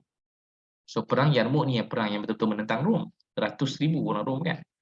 So Asma binti Yazid ada di situ, dan sebab itulah dia stay dekat Damsyik sampai akhir hayat dia. Dan ini adalah gambar yang saya sebut tadilah. Baca kat situ kan. Hadza darihu sayyidati Ummu Salamah zaujatu Sayyidina Muhammad sallallahu alaihi wasallam. Ini kat Damsyik ni. Saya duk cari gambar ni. Betul ya. Memang gambar yang ditulis, nama yang tertulis dekat makam ini adalah Ummu Salamah, isteri Nabi sallallahu alaihi wasallam. Tapi by fact, kalau saya semak dekat buku buku-buku manaqib pun, mustahil isteri Nabi SAW makamnya dekat sana. Mesti dekat Baqi'. Dan Ummu Salamah di sini merujuk kepada Ummu Salamah Al-Ansariyah, iaitu Asma binti Yazid. Makamnya di Damsyik, Syria pada hari ini. Wallahu alam, saya rasa cukuplah. Dah 11.30 lebih dah pun. soalan. Ustaz, Soalan. kiranya Ustaz, Ummu Salamah ni, bukan Ummu Salamah, stop. Asma binti Yazid ni, dia seorang yang, kalau kita katakan dia seorang yang agresif, boleh ke? Sebab nampak dia macam, mungkin sebab cara Rasulullah SAW layan dia kot, kan? Setiap respon-respon dia, Rasulullah, Rasulullah respon juga. Jadi dia merasakan diri dia tu tak terpencil, dia rasa diri dia tu macam dihargai setiap persoalan, dan Rasulullah layan dia sebagai seorang digelar sebagai Ummu Salamah Ansar lagi kan. Jadi lagipun macam saya sendiri pun, saya memang tak ada nama Asma ni sebelum ni. Bila Ustaz dah buka cerita ni, baru kita tahu lah namanya dia pun kayaknya pejuang hak-hak muslimat Ansar lah juga akhirnya kan. Tapi itulah Ustaz, mungkin sebab cara Rasulullah approach sahabiah ni kot kan, sebabkan dia rasa diri dia tak terpencil kan, diri dia tak terpinggir, dan dia boleh ke depan lah kan. Ustaz kan mungkin macam tu Ustaz, Rasulullah layan muslimat tu. Saya rasa mungkin isunya adalah kita macam zaman moden ni, kita macam bukanlah zaman moden. Kita macam agak payah nak accept orang-orang agresif kan. Kita macam biasanya lah kita akan respon dengan cara agresif jugalah bila orang approach kita secara agresif kan. Tapi aggressiveness Asma binti Yazid ni, dia dua hala lah. Asma binti Yazid pun menggunakan perkataan yang luar biasa, hebatnya. Dan Nabi SAW pun reply dengan cara yang paling baik kan. So dia dua hala lah. Dua-dua pun kena memberikan cara yang baik supaya dia punya discussion tu bertenang. Sebab saya rasa kita sangat kurang menghargai orang-orang yang agresif lah. Saya rasa saya tak adalah personal sangat, tapi saya rasa saya berkahwin dengan seorang yang sangat agresif. Inilah belajar pandai kan. So bila belajar pandai ni ada banyak soalan yang bila satu decision tu dia kena terlibat sekali lah. Sebab dia sendiri pun actively berfikir kenapa decision tu dibuat. Dia beza dengan orang yang macam tak agresif ni, kenapa nak beli benda tu? Beli je lah, okey je kan, tak tanya apa pun. Tapi dia orang tanya, kenapa nak beli benda tu? Dah banding dengan kedai lain belum? Kan, so ini daily life kita lah kan, bila nak beli barang, bahkan barang-barang rumah ke telur ke apa, kadang benda tu dia bukanlah agresif, tapi dia nak actively terlibat. Tapi kadang kita punya respon secara spontan adalah, apalah nak sibuk-sibuk beli sendiri lah. So macam saya macam memahami lah, empathy lah kepada orang-orang yang tak boleh menahan keagresifan pasangan tu kan. Tapi tengok Asma binti Yazid berikan satu contoh yang menarik lah untuk kita belajar. So Asma binti Yazid pun macam mana dia approach pun luar biasa, dan Nabi pun sangat bertenang menghadapi situasi tu. So saya setujulah agresifness tu.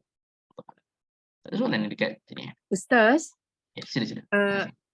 all this while Ustaz, saya terfikir cuma Sayyidatina Aisyah saja yang menjadi spokesperson bagi kaum wanita pada zaman Rasulullah.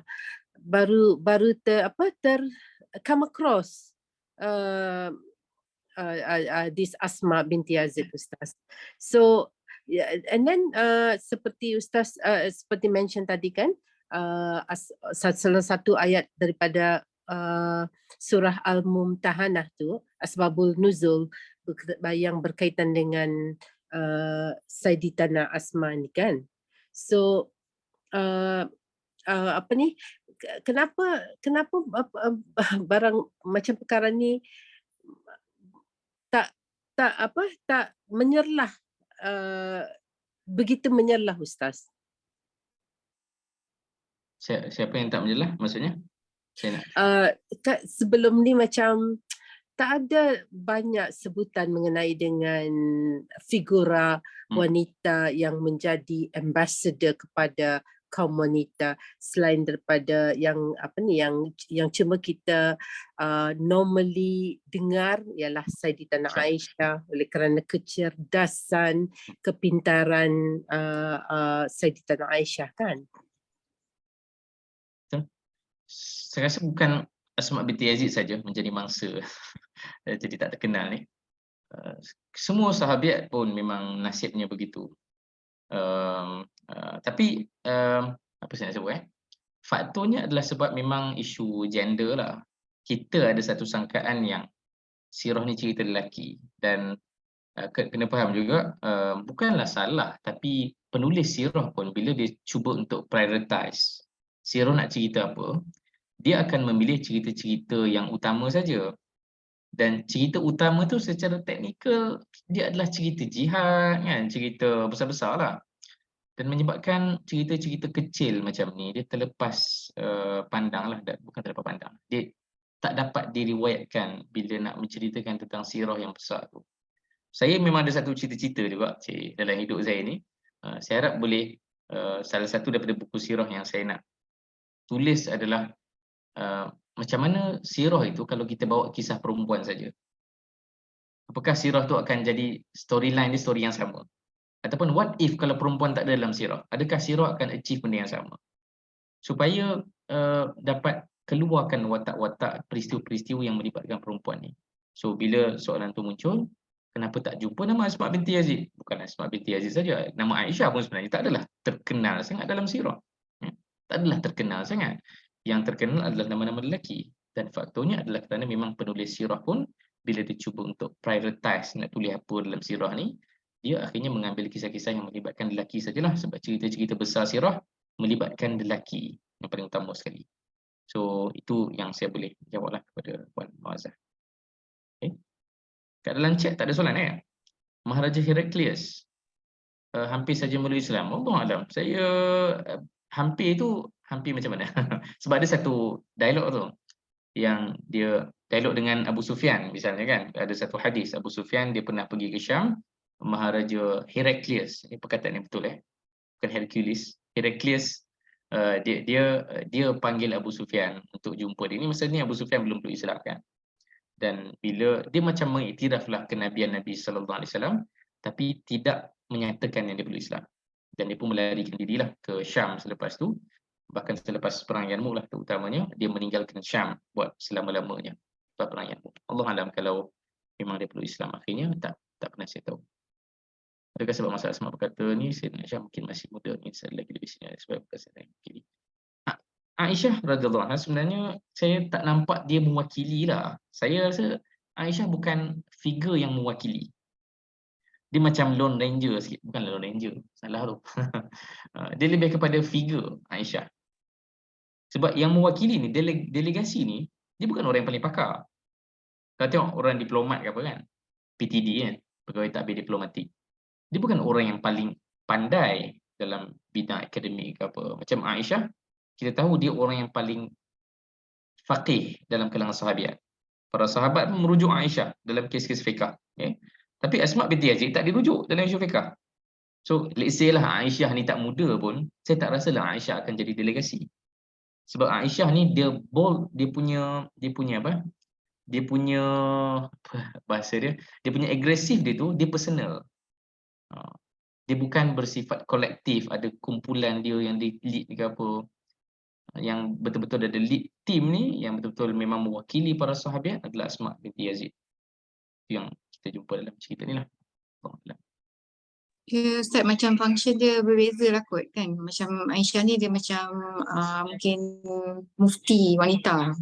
Benda berkenaan fiqah, makam. Tapi Asma binti Yazid ni lebih pada like, tak tahu lah kalau dikatakan political atau social structure masyarakat lah. Figure masyarakat maksudnya. Setuju? Nampak macam tu lah.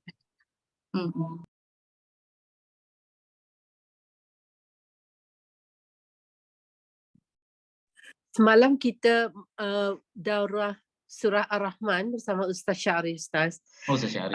Kebetulan jawapan baginda Rasulullah kepada Asma yang Ustaz tadi sentuh berkaitan, saya rasalah berkaitan dengan jawapan Allah pada ayat 60 surah Ar-Rahman tu Ustaz. Sebab di mana kaum wanita sering bertanya, jika suami dapat bidadari di syurga nanti, apa yang kami dapat? Tapi itu bukan kaitan dengan Asma binti Yazid itu orang lain Tak, ini general. Apa general? Okay. Hingga sekarang pun wanita masih bertanya-tanya kan, sebab Al-Quran sentiasa dalam Al-Quran ya cuma bidadari disebutkan, tak ada bidadara kan. Ada dalam ni tau, Ustaz Umar Ali Khan dia ada respon dekat YouTube. Itu best tu. Saya Saya pun tak pun tengok. dia refer pada Ustaz Umar juga dah. Oh tu memang yang, repost. Okey. tu yang dapat jawapan semalam tu, kami semua dapat jawapan semalam. So Okey. isteri-isteri yang retor semalam selepas di brainwash oleh kerajaan. Okey. Alhamdulillah Ustaz. Satu info yang baru berkaitan dengan asma ni.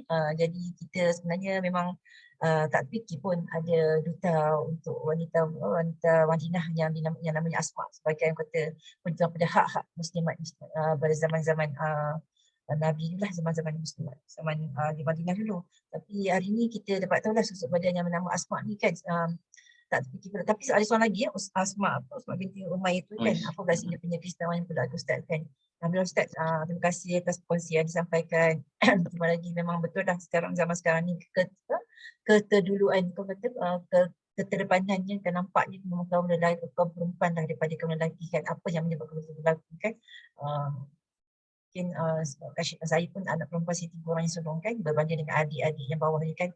Berbeza sikit lah cara didikan kita dengan push orang zaman sekarang ni. Zaman sekarang semua ada pemata kan, jadi dia macam agak selesa dengan suasana yang dah ada sekarang ni berbanding kakak-kakak ni dulu kan. So Ustaz, Alhamdulillah Ustaz, kita jumpa lagi pada masa akan datang, sesi seterusnya dengan Asma bin. Dan ni saya rasa saya tak pernah dengar, nanti insyaAllah kita akan cuba Google jugalah untuk dapat information. Sebab terkesimalah dengan Asma binti Yazid ni kan, kita ingatkan, mungkin saya ingatkan dia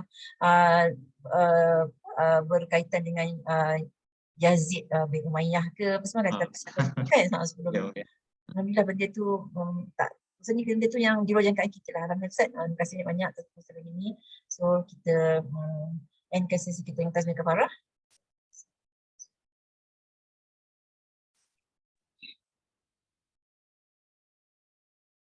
Dan saya terima kasih rasa sahabat semua pagi ini. Terima kasih Ustaz, ilmu sirah yang tak pernah jumpa. Rasa setiap kali dia tersirah ni dia dapat fresh, orang kata fresh benda from the oven lah, kan, benda-benda yang kita tak fikir. Alhamdulillah. Terima kasih Ustaz ya, kita jumpa lagi sesi akan datang. Terima kasih sahabat semua, kita jumpa lagi ya. Sebab itu saya sallallahu alaihi wasallam Muhammad wa ala alihi wasallam ajma'in. Walhamdulillahirabbil alamin.